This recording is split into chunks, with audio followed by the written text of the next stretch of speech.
সম্প্রতি বাংলাদেশের বিনোদন অঙ্গনে এক উত্তেজনাপূর্ণ বিষয় উঠে এসেছে। নাটকের শুটিং সেটে অভিনেত্রী সামিয়া অথৈকে মারধরের অভিযোগ করা হয়েছে একই সেটের সহ অভিনেত্রী তানজিন তিশার বিরুদ্ধে।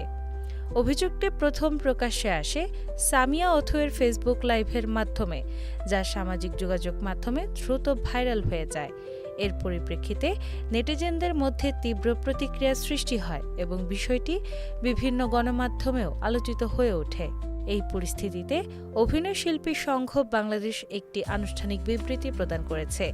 সংঘের পক্ষ থেকে জানানো হয়েছে, কোনো সদস্যের সঙ্গে কোনো প্রকার মতবিরোধ বা জটিলতা সৃষ্টি হলে তা প্রথমে সংস্থার নজরে আনা উচিত। সামাজিক যোগাযোগ মাধ্যম বা গণমাধ্যমে অভিযোগ প্রকাশ করা সংঘের আচরণবিধির পরিপন্থী। বিবৃতিতে আরও বলা হয়েছে, একপক্ষীয় বা অর্থসত্ত্ব উপস্থাপনা সমাজে বিভ্রান্তি সৃষ্টি করতে পারে এবং সংশ্লিষ্ট পেশাজীবী সমাজের ভাবমূর্তিকে প্রশ্নবিদ্ধ করতে পারে।